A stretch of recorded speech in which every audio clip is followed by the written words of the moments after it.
मित्रों, कम्युनिकेशन के बाबत इन दिनों हम बातें कर रहे हैं। पिछली बैठकों में हमने कुछ बेसिक कंडीशनिंग के बारे में बात की, हमने वर्बल कम्युनिकेशन के बारे में बात की।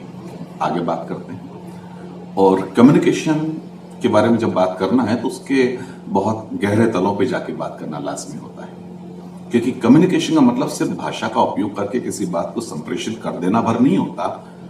उसके कुछ बहुत गहरे तल होते हैं जिसके मार्फत हम किसी और से कनेक्ट हो पाते हैं। देखिए, खुद से कनेक्ट होने के लिए भाषा की तो जरूरत नहीं है, और भाषा ना हो और विचारों से हम मुक्त हों तो खुद से ज्यादा बेहतर कनेक्ट कर पाते हैं। लेकिन अगर हम किसी और से कनेक्ट होना चाहते हैं, उस तक अपना मैसेज कन्वे करना चाहते हैं, तो हमें कुछ चीजों की परवाह करना होती है। सिर्फ विचार के तल तक अगर भाषा सीमित रह जाती है तो वो तल उथला होता है। विचार के तल से बहुत गहरा और संवेदनशील तल हमारा भाव का होता है, और किसी व्यक्ति से अगर हम भाव के तल पे कनेक्ट होते हैं तो हमारा मैसेज पूरा पूरा कन्वे होता है, और वही कम्युनिकेशन स्किल का पैमाना है। और इस भाव के तल पे भाषा को जोड़ने के प्रयास होते रहे हैं।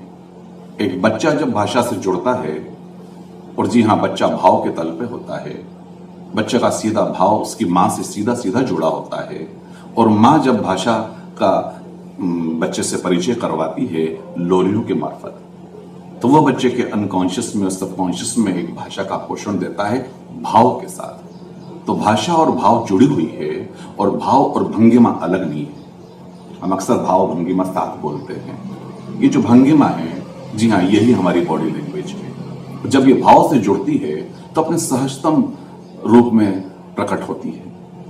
कहीं नृत्य है, खासतौर पर भारतीय शास्त्रीय नृत्य जो हैं, उसमें भंगिमा है, भाव है, भाषा की जरूरत नहीं है। संगीत जरूर है, क्योंकि संगीत भाषा का ही बहुत महत्वपूर्ण अनुषंगिक रूप है, या कहना चाहिए सूक्ष्मतम रूप है, शुद्धतम रूप है। तो भाषा में बहुत सी चीजें जो गौण हो गई हैं या जो लुप्त प्राय हो गई हैं, उनकी तरफ हमें फिर लौटना पड़ेगा, और हमें लौटना पड़ेगा दरअसल भाव के तल पे। भाव का तल हमारे बुद्धि के, जी हाँ, मस्तिष्क के दाहिने हिस्से से संबंधित होता है। हमारा बायां हिस्सा चूंकि बुद्धि प्रधान है, इसलिए दाहिने हिस्से की पोषण की हमें ज्यादा परवाह करना होगी। और ये जो दाहिना हिस्सा है, यहीं से भाषा का टोन भी पैदा होता है। जी हाँ, हम कितना ही अच्छा शब्द संयोजन कर ले, लेकिन अगर उसका टोन ठीक नहीं है, सामने वाला उसे पसंद नहीं करेगा, स्वीकार नहीं करेगा। वहां उसकी ग्राह्यता की कमी होगी, और यहां हमारे कम्युनिकेशन के लिए चैलेंज पैदा होगा। तो भाषा भाव के तल से आती है, भंगिमा साथ जुड़ती है, मुद्राएं बदलती हैं, और जी हाँ, हम साइकोसोमेटिक हैं, हम मनोशरीर हैं। मन में हमारे जो कुछ भी अभिव्यक्ति की लालसा है, तड़फ है, अगर वो शुद्धतम रूप में है तो शरीर उसका अनुगामी होके उसको अभिव्यक्त करने में पूरी पूरी मदद करता है। तो ये एक बहुत महत्वपूर्ण हिस्सा है। इस भंगिमा के लिए, इस बॉडी लैंग्वेज के लिए अगर कोई प्रयास किया जाए तो वहां अभिनय जन्म ले लेता है।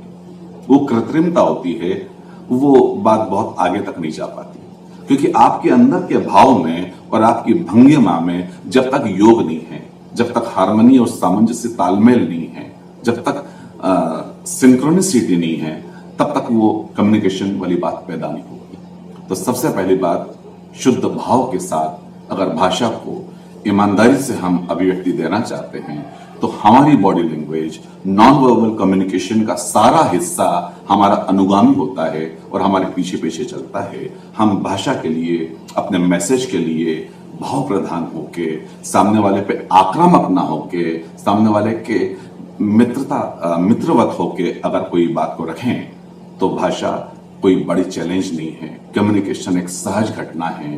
कम्युनिकेशन वैसा ही है जैसे फूल का खिलना है या कोयल का कूकना है। तो नॉन वर्बल कम्युनिकेशन के लिए बहुत ज्यादा चिंता की जरूरत नहीं है। अगर हम अंदर से स्पष्ट हैं तो हमारा बॉडी लैंग्वेज भी स्पष्ट ही होगा, और वो मदद करेगा अपने आप को कम्युनिकेट करने में।